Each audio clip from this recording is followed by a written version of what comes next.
Devastating wildfires continue to burn in that part of Texas, with more than 1 million acres scorched. That is double the landmass of Houston, now reduced to ash. The Smokehouse Creek fire is now the largest in state history. Today we are learning these fires killed an 83-year-old woman in Borger, and at least 30 homes have already burned to the ground. The fire is expected to continue growing before it is contained.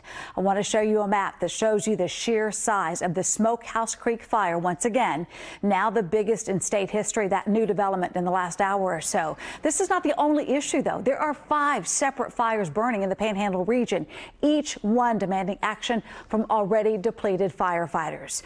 NBC5's Candace is live in the Panhandle for us, seeing the destruction firsthand. Candace, first, where are you and what are you seeing this midday? Hey, good afternoon, Deborah. We are actually in Borger right now, where, as you mentioned, we're seeing some sleet, we're seeing snow.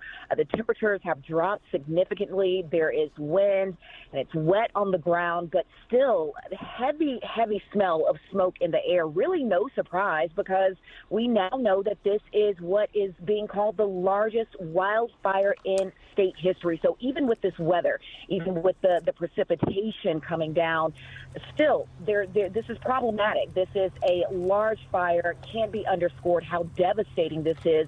Texas A&M Forest Service says that they'd hope to take advantage of the weather conditions. Still, though, the Smokehouse Creek fire has expanded to over 1 million acres, still at just 3% contained. We're being told the 687 Reamer fire burned into the Smokehouse Creek fire, and so now those fires have combined, causing even more of an expansive problem. Again, we've confirmed that we have, unfortunately, at least 1 fatality up here in the Panhandle, and we're getting word from the Texas AG Commissioner, Sid Miller, that tens of thousands of cattle have died as well. So we know there's going to be a great economic impact here when all of this clears. The devastation cannot be underscored. People's lives have been changed, upended, and they really don't know what rebuilding will look like. They're just taking it hour by hour, day by day.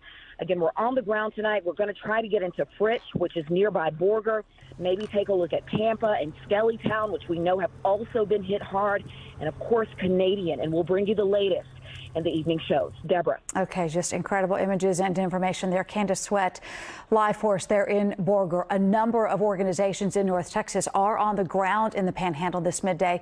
That includes firefighters from Fort Worth, from Plano, Greenville, Grand Prairie, Flower Mound, and now DeSoto. NBC5's Alanna Quillen is live in Dallas for us this midday, where a local nonprofit is also gearing up to send relief to the Panhandle. Alanna, what can you tell us? Well, we've learned that Texas Baptist Men based right here in East Dallas has actually deployed several disaster units like this one to provide people who have lost their homes with just a little bit of relief, like these shower units. These are on the road as we speak for that hours-long drive from here to the Panhandle. Now, hours ago, after a quick prayer, they set out before 9 a.m. this morning with trucks full of equipment and volunteers that they need to help those affected by the wildfires.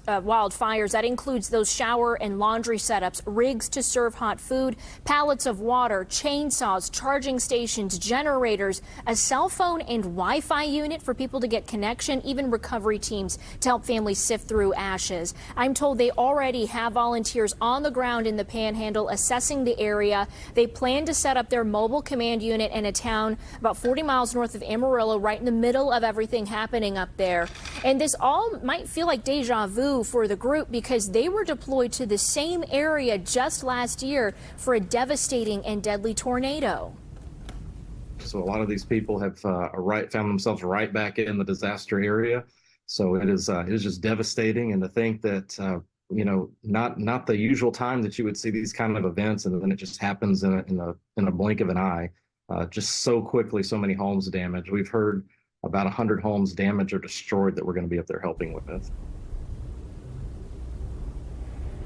Now, the nonprofit is no stranger to efforts like this. They've responded to just about every natural disaster you can think of in the United States and beyond. Texas Baptist Men plans to stay in the Panhandle for weeks, at least until the need is over. They do plan to create a disaster relief fund soon where monetary donations and specific needs for towns will go to families who have lost their homes and businesses up there. They're still trying to assess what those needs will be. But the organization told me for now they are all set for volunteers and actually have a huge number of volunteers that are on standby in case they also need to deploy to the Panhandle. Reporting live in Dallas, Alanna Quillen, NBC5. Yeah, they'll definitely be needed for a long time. Alanna, thank you.